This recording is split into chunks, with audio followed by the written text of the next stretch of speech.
እዚህ ደሳለት ከቦ ሚዲያዩ ዕለታዊ ትሕዝቶ መደብና ሕጂ ጀሚሩሎ ክሳብ ፍጻመ መደብና ምሳና ኾንኩም ክትከታተሉ ብኽብሪ ንዕድመኩም። ደሳለት ከቦ ሚድያ ናትኩም መረጃ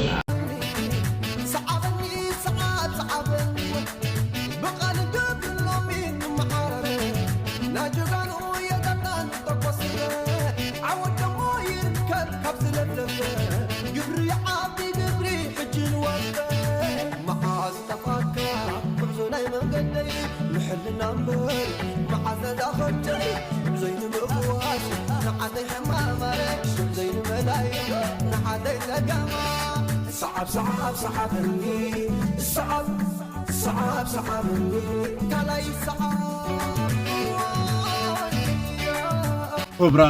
كبراتن دسالت كبو ميديا ناتكم رجع شير لايك سبسكرايب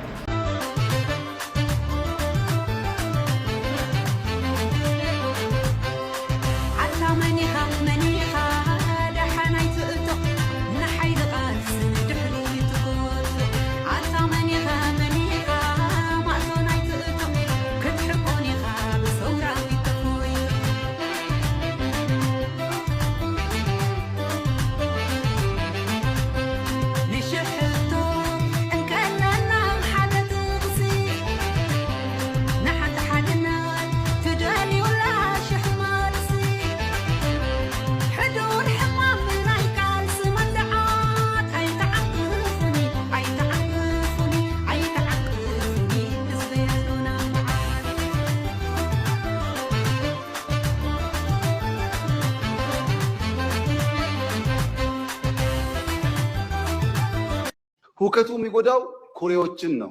ሀይቆችን አይደለም አይደል? እሱ ቤት በቃ ያቺ ኢትዮጵያ ጦርነት ስትገባ ትጎዳል። ማይኖሪቲ ሆኖ ብቻ ነው የሚጎዳው። በቁጥር ትንሽ ሆኖ ብቻ ነው የሚጎዳው። ታዲያ ኤርትራ እንደዚህ እንደምትላት ትንሽ ከሆነች ናግዘኝ ብለህ ኢሳያስን ለምን ጋብዘህ አመጣው? የትግራይን ህዝብ ለመጨፍጨፍ፣ የትግራይን ህዝብ ለማረድ፣ የትግራይን ህዝብ ለማጥፋት ኤርትራ ወይ ኢሳያስ ወይ ናግዘኝ። ኤርትራ ባደርስልን ኑሮ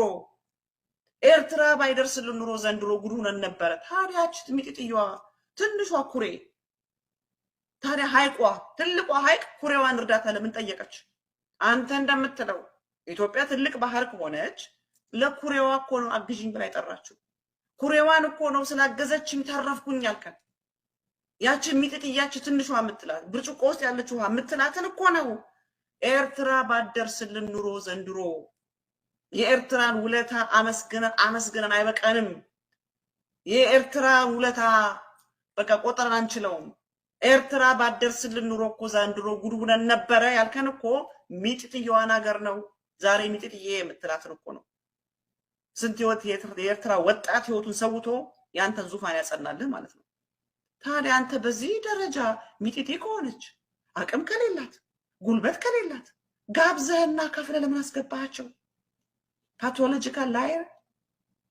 ይሄን በደንብ ተገንዝቦ ሰብሰብ ማለት ያልገባው ነገር ግን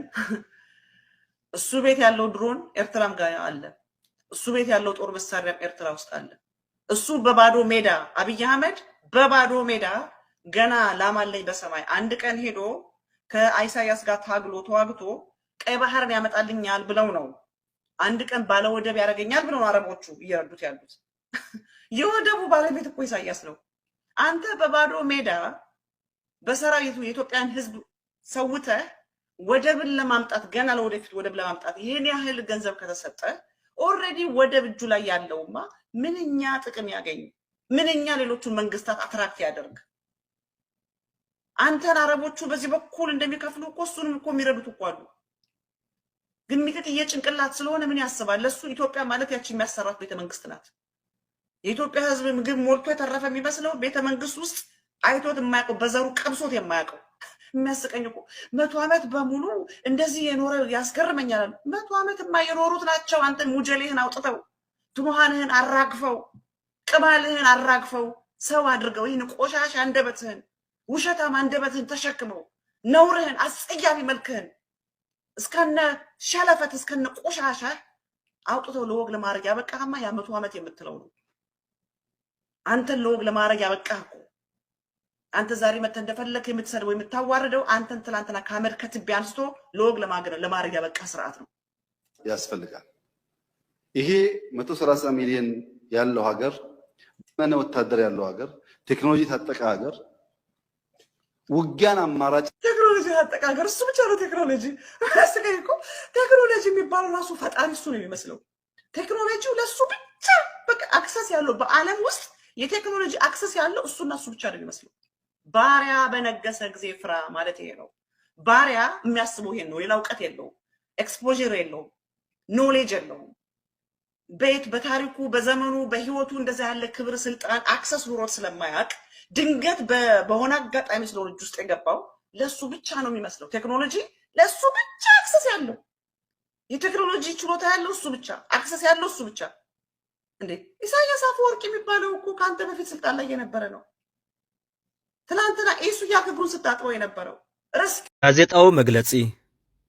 ፕሬስ ሪሊስ ሙቃም ኃይል ዕማም ንመኸተ ወራር ኢትዮጵያ ኣብ ልዕሊ ሃገር ኤርትራ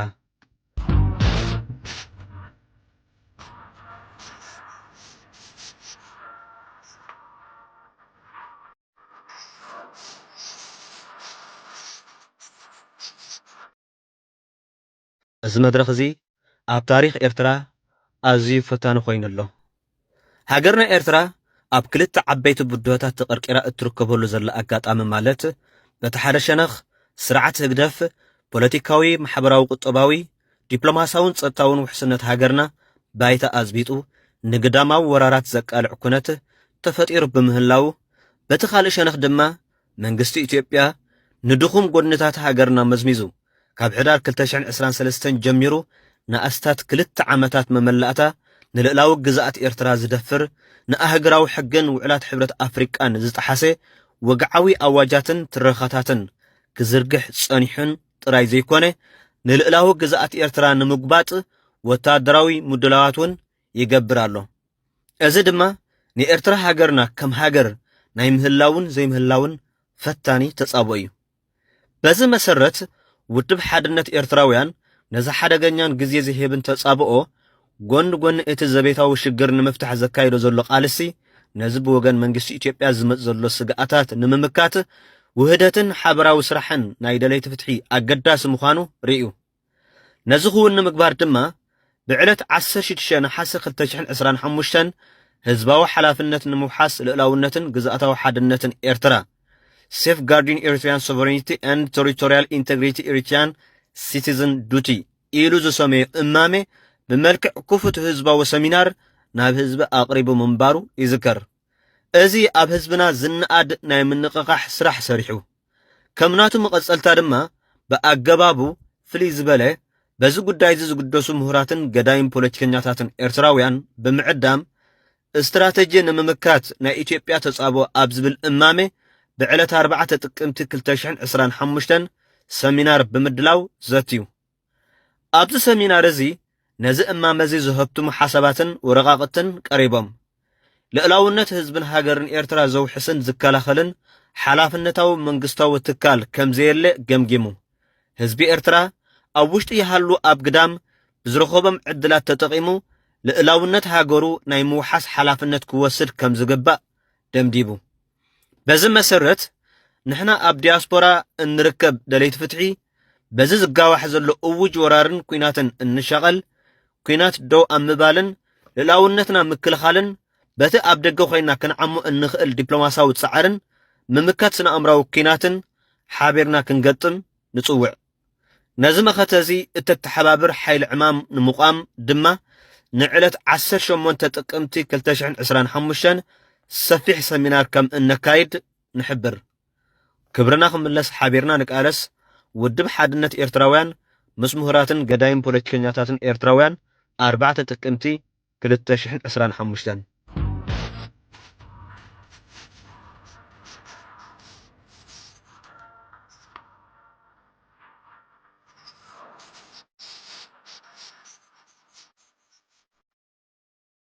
عبصاري تعود زيادة هكذا يزارب زي كذا وزيادة سامي زبون ملو ندا منصف هو موسيس كانت قليتي يبل النمبر أبغى دخات خوينو عدي حامخا دخات خوينو جن حمكتنا تكاي زي مسلا دخاتات كابي قات أريو كويس قربل متهالو أم ده أنت يتقن حج دي سألوا الله مش بعلوا أم ده مرد هذا اللي عنا من مرات بقول بر ولا قالوا أنا هيترى بزي أسلت أنت هو نخيل زي أول عمل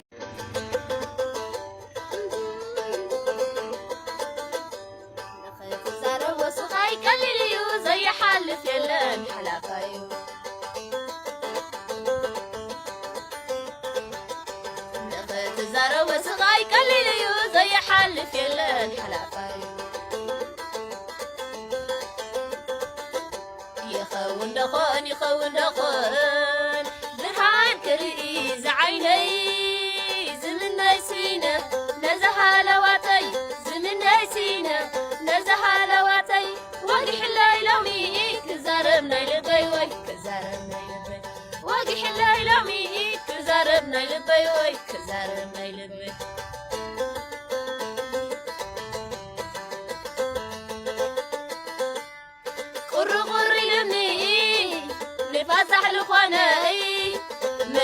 منيخا سلمى تشفني بران كواخبتي برحقي سعري عيننا يعندي مرأي ونحتري وإذا حما صدا فرح وريرني يخون دخل برحان كرياني وإذا حما صدا فرح وريرني يخون دخل برحان كرياني نتقال وكو جزء ميتني يخون برهان كرياني يخون برهان كرياني يخون برهان كرياني يخون برهان كرياني الذي أبزحلنا نحلو بزخالنا يو أجباب بكلهم عينة أجباب أبينا بزلوا تجاتا تتكلمنا خنك على سالنا إلى أمن بزحاتنا دك بزحاتنا بزح استفلا لي دحر بايتنا مصاصانا لنا ازوم مصاصان دحر بايتان زفطروم استفلا لي الرأيان اتحساسبان كالنا ግድን ካውና ይኮነን الرأيان ሓደ ተحساسባና ሓደ خول سباتنا ስለዚህ ነዚ ፍልሊ ናይ الرأያ ይኹን ናይ ተحساسባ ከም ዘለው ከም ጸጋሪና ተኻኢልና ተጻዋዊና ከኺደና ዝኽእል ዲሞክራሲያዊ ክብርታት ዲሞክራሲያዊ መትከላት ዝተኸተለ ዲሞክራሲያዊ ናይ ወዳድባን ናይ ቀላልሳን ባህሊ ክንላበሳለና እዚኣን ድሕራም ማሊና ምስ ፍልልያትና ጉልበትና ደሚርና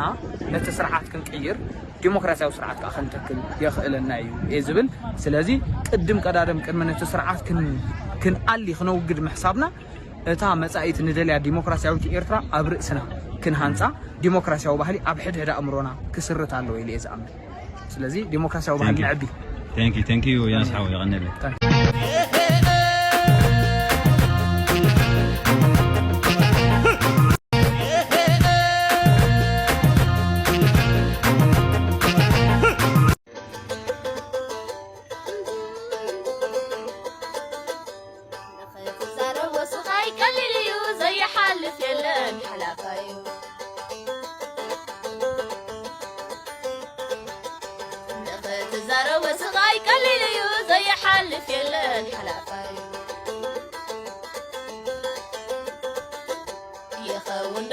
يخون دخون برهان كريز عيني زمن نايسينا نزها لواتي زمن نايسينا نزها لواتي واقح الليلومي كزاربنا لبي وي كزاربنا لبي واقح الليلومي كزاربنا لبي وي كزاربنا لبي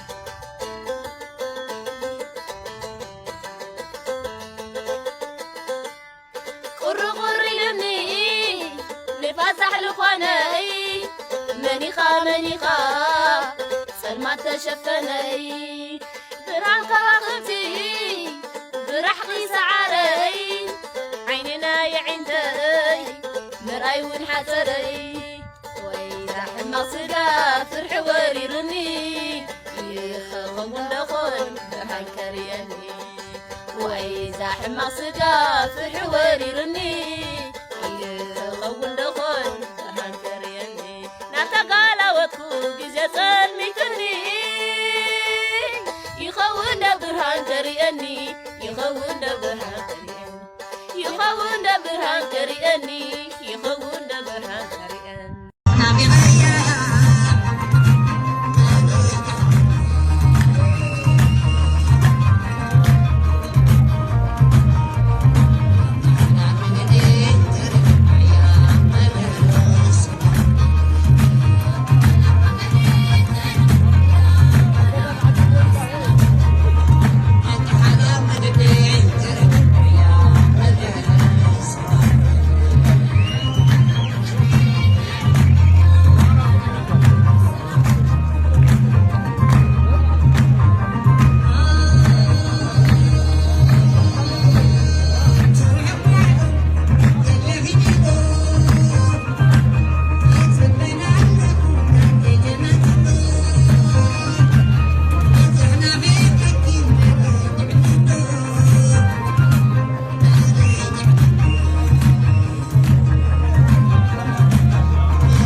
حكمت كنز حزة مويت ناي موت ترفع حساوي تتلعو زقوي